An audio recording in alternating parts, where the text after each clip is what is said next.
Early on, the U.S. Air Force decided Martha McSally had the right stuff. After she graduated from the Air Force Academy, they sent her to Harvard, where she got a degree in public policy. Then they trained her to fly jet fighters. And in 1995, McSally became the first female pilot to fly in combat. She has been promoted past her peers to the rank of lieutenant colonel, and she's only 35. But now, instead of being on a fast track to general, McSally is on a collision course with her Pentagon bosses. She has launched a one-woman campaign against a military policy in Saudi Arabia that forced her to wear a long black Islamic robe over her Air Force uniform whenever she left the base. The dress code went into effect after the Persian Gulf War, the Pentagon says, to protect the troops from terrorism and harassment. Colonel McSally is not afraid of a good fight, but even she may not have calculated the risks to her career of her decision in the middle of the war in Afghanistan to sue the U.S. military. That irony, as I sat over there in Saudi Arabia and watched the images of the Afghani women being free from their burqa and listened to the First Lady's radio address talking about it, was just heartbreaking. We are the very women that are fighting the war that is freeing these women, yet we're subjected to similar Taliban-like, policies. All the military women stationed in Saudi Arabia, as McSally was, are under orders when off base to dress the way the local women dress, covered from head to foot in what the regulations call host nation attire.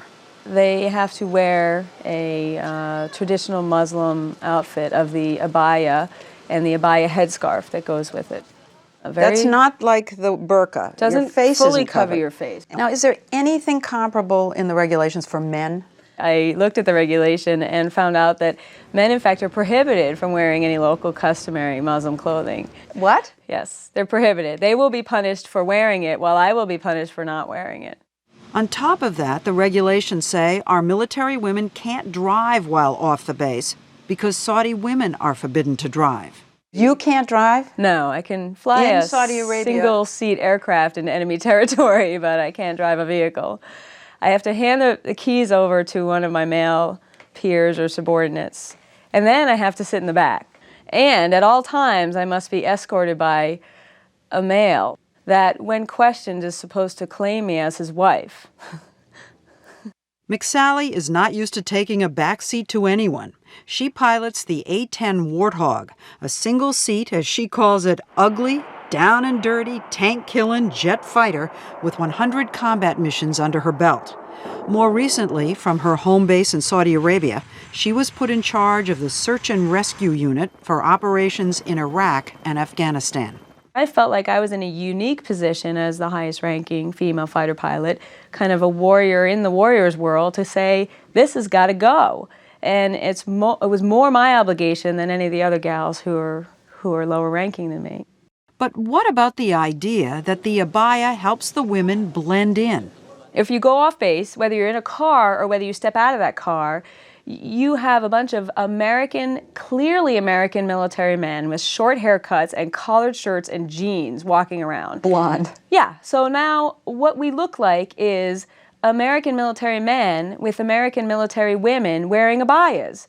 So this whole idea that we're blending in and somehow deterring a terrorist attack for our people is just ludicrous. Defense Secretary Rumsfeld said on Thursday that when the U.S. military is based in another country, it tends to follow the rules of that country. We do certainly want to be sensitive to the customs and the culture of our host nation, as long as it doesn't conflict with our Constitution. I mean, that's the bottom line that's different. I'm not trying to be an ugly American.